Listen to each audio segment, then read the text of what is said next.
One of the worst RuPaul episodes I've seen in a long time. You just don't like how overly positive it was. No, that makes me look homophobic. Let's get into it. Hi, I'm Annie, the non-homophobic one. And I'm Minty, who thought it was an okay episode. I just want to say, at work, my homophobic colleague said, "Hey Annie, what does it mean to be cool?" And I had to stop every fiber of my being to say, someone cool is someone who gets bitches. What if she just assumed you meant male bitches? To be fair, you shouldn't be swearing to a Christian in the first place. So we're going over RuPaul's Drag Race UK Season 4, Episode 7, the Makeover Challenge. 6 queens get to make over 6 staff members to become drag family resemblance. The first episode where RuPaul isn't there, but they still need to call RuPaul whenever they need to make an important decision. I didn't like that. I wish Michelle just kind of took the helms. Right, or just don't say it out loud that you're doing that. It just felt very undermining. You know, I say, you don't need RuPaul to make a drag race show, but sometimes Canada. You know? I mean, you need a drag queen there, I guess. My game theory that RuPaul got exposed to someone who had COVID, so they had to, wait for a COVID test or some shit. Which, if you think about it, there's probably 2 to 3 days between getting the prompt and then the day of judgment. So it's somewhere in the middle, somebody fucked up. So I would say about 80% of the episode was us sucking the crew's dick, making sure no one felt left out, and then going into the queen's backstory about being accepted. But we're not talking about backstories. We're here to talk about outfits because makeover challenges always a hit or miss. This one was a giant. I don't understand family resemblance as a theme because it seems like everyone has a different interpretation and they're all kind of terrible this year. And I feel sometimes they'll praise or diminish exceptions, so it even makes it more confusing and what the nuances are of what works and what doesn't. So I mean, we can go over each queen alphabetically real quick. So black pepper and chili pepper, they should have been on the bottom. When I saw they had a really interesting neck up with the umbilical cord hair, I was like, oh. Then I saw neck bottom, it was just a black dress. I was like, yeah, didn't you even give each other different black outfits? Right? I saw Halloween costumes with a little bit more diversity. I can't believe they're not on the bottom. You saw black pepper and you said, okay, I know who's on the bottom already. I'll write it down. I think they just want black pepper to be on top. But I mean, beyond the first episode, it hasn't been that amazing of a ride. Yeah, I don't care for black pepper. To be fair, I don't care for most of these queens. Yeah, I'm only looking forward to Cheddar and Danny. Me too. Are we related? Are we sisters? No. Okay. Moving on to Cheddar Gorgeous. She looked like Dune, which is not a bad thing. That's just the vibe I got. What do you know about Dune? Zendaya was in it. They look for the spice of life. Alright. It has a lot of books. Okay, what confuses me about family resemblance is that you have Cheddar and Brie, and they had the exact same outfit but different colors. Do you consider that family resemblance? I do consider it family resemblance, but I also find it lazy to just change the color scheme because I've seen them diminish queens for doing that. But I feel lately they've been okay with it, and it makes no sense to me. I believe Miss Vanjie went out with her sister and they were just in different colored dresses. And ever since then, I was like, no, you can't just come out in a color swap. That's lazy. No, that was Brooklyn. Oh, okay. Vanjie, I think she had the dress and her sister had the pants. Oh. Which is also kind of lazy to me. I actually like what John Best did. Yeah, I like what John Best did too, but we'll get to that after the other color swap queen. I will say, I did think Cheddar Gorgeous did deserve the win. Oh, yeah, definitely. Okay, like I said, wasn't the biggest fan of Cheddar as a family theme, but outfit in a vacuum, beautiful. Yeah. Then Dakota Schiffer and Bridget Schiff. I'm not sure what the reference is, if it's not states. Yeah, it's kind of insulting, huh? As an American. That's all that matters. I like the idea of what Dakota was doing in terms of different style dresses. I don't like the clash of patterns. I think it feels like the texture didn't load. I think the outfit could have worked if it wasn't just a harsh black.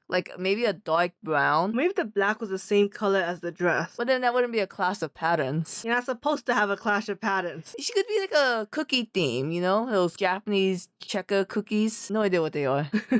Okay, when Harley Quinn was popular because of that stupid movie. You have no idea how many people were like, we're gonna make a Harlequin cake. And they did the whole red and black checkers. And I was like, this is not what the work you're putting into this. Because you gotta cut like rectangles. I do like people who make the checkered cakes. Those are cool. Not necessarily Harlequin themed, but the idea of it. Now we have Tanjiro from KNY.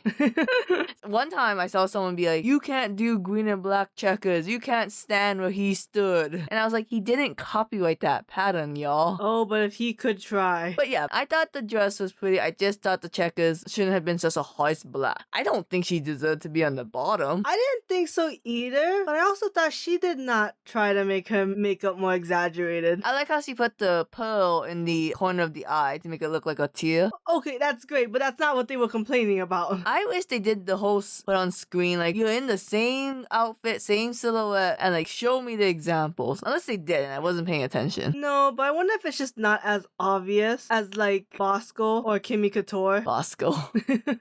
Shake my head. I can't believe she got to the finals. I think they pick queens who they want to be at top in the beginning, and then like as the journey goes on, then from like that pick, they choose the winner. Okay, so then Danny Beard and Mizzy Mustache. I like the color scheme, I guess, kind of. Save it me for those in the back. Green and purple reminds me of a couple I liked as a child. We don't have to always talk about Shikamaru and Ino. I honestly think, to God, this is the first time I brought it up on this podcast. Maybe, maybe not. Not the first time in life. No, not in life. See, this is just the color swap invertedness with like no difference at all. I don't know how she got saved. I agree the details were clean. Sure, but I don't give a fuck about details sometimes. Because you don't notice it until they point it out, and sometimes it's like not even worth mentioning, really. I don't get why it's Danny Beard and Mizzy Mustache. Like, I get the whole facial hair. I don't get the alliteration. I don't know, I think it's just the idea of like double consonants with a Y at the end. Okay. Then John Best and Nanu Noor. I like this one. I thought like, I mean, I will admit, I don't think black and white was enough, but I thought it was good enough to be like considered safe. I thought it was weird that John Best named herself blonde and wore a blonde wig, and Nanu Noor wore a black wig. Like, is that the only theme going on here? That you're wearing the same color hair as your name? I guess. I don't also know if I wrote her name correctly. I wish the Irishman picked a better name. I don't get John Best blonde. We're missing some Irish reference there. Do you think John Best is being slept on? I will say, I get what they're saying about how, like, there's nothing that ties in all of John Best's outfits or, like, her drag. And she is kind of seems like always the bridesmaid, never the bride. So I don't know if they're necessarily sleeping on. I did think she did very well in, like, Larry Poppins and Snatch Game and stuff. And I think she did well in this one. I think she was more in the bottom half. So sleeping on her, I don't know if it's necessarily the right word, because I don't think she's as good as, like, some of the other queens, you know, like Danny and Cheddar, as we already said. But she isn't like a shining star, you know? Yeah, I get She's you. not the Polaris of the sky. Anyways, I like black and white outfits. She gets a win for me. You're such a basic bitch, that's why. And last but not least, Pixie Polite and Trixie True Love. It was so ugly. Like, don't get me wrong, I agree with the judges. Pixie Polite looked really nice, but like, Trixie's True Love was a train wreck. There was too much highlight. Like, it almost looked like she was also doing the white face. It kind of made her look like a really high contrast Trixie Mattel. Yeah. Because there was really weird cheekbones happening. And they were the exact same outfit. Lazy. Lazy. Should have danced with Black Pepper in your same outfit bullshit. Black Pepper should have sent Pixie home. Yeah. So weird. Because of these 6, I think Pixie Polite is the weakest queen. But then Pixie Polite and Dakota Schiffer, they lip sync to Miss Me Blind. Terrible song to lip sync to. 100%. And it was also a very bad lip sync too. Because sometimes the queens can, you know, make lemonade out of lemons. But man, Dakota just kept doing the same fucking moves. Because they kept saying the same damn line. Miss Me Blind, you know. You could still do something different. I think it's harder to think of something when the levels doesn't shift. If Georges can do it, Dakota can do it. But Dakota couldn't. So Dakota went home in her little sweater. Damn, I like Dakota mostly because I kind of do like her 60s vintagey aesthetic. But I do admit it was getting old. I like Dakota because she reminds me of Stardust, whatever her name was. The queen that got out like second. Starlet, that's her name. Oh. Dakota is Starlet and Bendela Creme. No, Dakota is Starlet and who's the queen who was Hollywood glammed and gave it up and became a really boring queen? Blair St. Clair. Blair St. Clair's love child.